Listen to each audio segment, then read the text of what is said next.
യോഗത്തിന് നന്ദി അർപ്പിക്കുന്നതിനായി ജാഥയ്ക്ക് എത്ര ക്ഷണിച്ചുകൊള്ളുന്നു. പ്രിയപ്പെട്ട സുഹൃത്തുക്കളെ, ഡിവൈഎഫ്ഐയുടെ പെരിങ്ങര പഞ്ചായത്ത് ജാഥയാണ് ഇന്നിവിടെ സമാപിച്ചിട്ടുള്ളത്.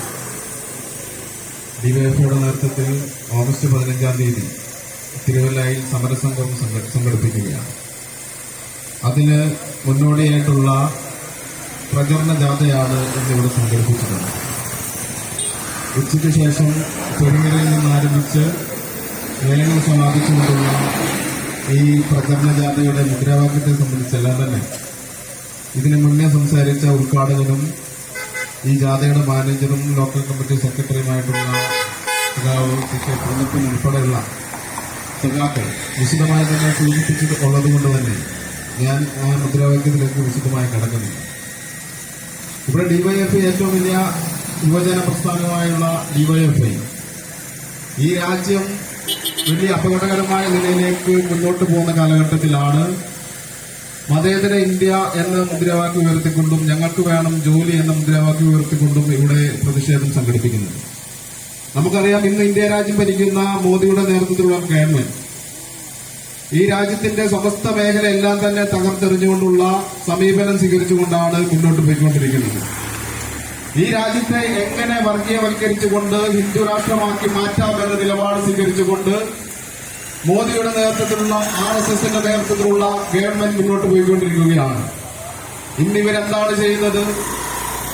ഇന്ന് കേരളത്തിലെ മതമേലധ്യക്ഷന്മാരെ എല്ലാം തന്നെ കണ്ടുകൊണ്ട് BJP ആണ് നിങ്ങളെല്ലാം സംരക്ഷകരെന്ന് പറഞ്ഞുകൊണ്ട് കള്ളപ്രചാരണം നടത്തിക്കൊണ്ടാണ് ഇവിടെ BJP കേരളത്തിൽ നടപ്പാക്കിക്കൊണ്ടിരിക്കുന്നത്. പള്ളിമേളകളിൽ കേക്ക് കൊണ്ടും ഉള്ള മധുരം വിതരണം ചെയ്തുകൊണ്ടും പള്ളിമേളകളിൽ നിന്ന് നിങ്ങളെല്ലാം സംരക്ഷകർ ഈ രാജ്യം ഭരിക്കുന്ന BJP ആണെന്ന് പറഞ്ഞുകൊണ്ട് ഇവിടുത്തെ ചില ന്യൂനപക്ഷ സമുദായങ്ങളെ എല്ലാം തന്നെ തെറ്റിദ്ധരിപ്പിച്ച് മുന്നോട്ട് പോയിക്കൊണ്ടിരിക്കുകയാണ്. പ്രിയപ്പെട്ടവരെ, ഡിവൈഎഫ്ഐക്ക് ഇതുമായി ബന്ധപ്പെട്ട് സൂചിപ്പിക്കാൻ വേണ്ടിയുള്ളത്, BJPയുടെ വിചാരധാരയിൽ RSSന്റെ ഗ്രന്ഥമായിട്ടുള്ള വിചാരധാരയിൽ എഴുതിയിട്ടുള്ളത് അവരുടെ ആഭ്യന്തര ശത്രുക്കൾ എന്ന നിലയിലേക്ക് ഒന്നാമത്തെ ശത്രു ഈ രാജ്യത്തെ മുസ്ലിങ്ങളാണ്, രണ്ടാമത്തെ ശത്രു ഈ രാജ്യത്തെ കമ്മ്യൂണിസ്റ്റുകളാണ്, മൂന്നാമത്തെ ശത്രു ഈ രാജ്യത്തെ ക്രിസ്ത്യാനികളാണെന്ന് അവരുടെ ഗ്രന്ഥങ്ങളിൽ കൃത്യമായി എഴുതി വെച്ച് പ്രവർത്തനം നടത്തുന്ന സംഘടനയാണ് RSS. ഈ RSS ആണ് ഇന്നിവിടെ ന്യൂനപക്ഷ സ്നേഹം നടിച്ചുകൊണ്ട് പള്ളിമേളകളിൽ ഇന്ന് കേക്ക് വിതരണം ചെയ്തുകൊണ്ട് മുന്നോട്ട് പോയിക്കൊണ്ടിരിക്കുന്നത്. ഈ കേക്കുമായി ചെല്ലുമ്പോൾ ചില അധ്യക്ഷന്മാർ ചിലപ്പം ഒന്ന് മയങ്ങിപ്പോയേക്കാം. ആ മയങ്ങിപ്പോയതിന്റെ ഭാഗമായിട്ടാണ് ഇന്ന് തൃശൂരിൽ നിന്നൊരു BJP MP ആയെന്ന് പാർലമെന്റിലേക്ക് പോയിട്ടുള്ളത്. പേര് സുരേഷ് ഗോപി. അറിയാൻ വേണ്ടി കഴിയുമല്ലോ. അന്നും ഡിവൈഎഫ്ഐ സൂചിപ്പിച്ചു, ഈ രാജ്യത്തെ വർഗീയവൽക്കരിക്കാൻ വേണ്ടി സമീപനം സ്വീകരിച്ചുകൊണ്ട് മുന്നോട്ട് പോകുന്നത് ഗവൺമെന്റാണ്, ഈ RSSന്റെ നേതൃത്വത്തിലുള്ള ഗവൺമെന്റ്.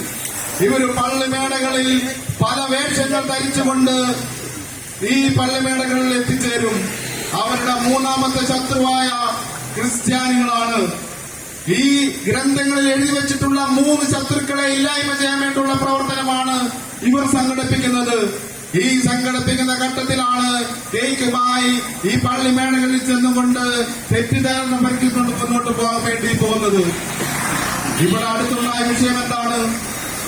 കന്യാസ്ത്രീകളെ മതപരിവർത്തനത്തിന്റെ പേര് പറഞ്ഞുകൊണ്ട് തുറങ്കലടയ്ക്കുന്ന സമീപനമാണ് സ്വീകരിച്ചിട്ടുള്ളത്. RSSന്റെ നേതൃത്വത്തിൽ BJPയുടെ നേതൃത്വത്തിലുള്ള ഒരു സംസ്ഥാന ഗവൺമെന്റാണ് ഈ സമീപനം സ്വീകരിച്ചത്.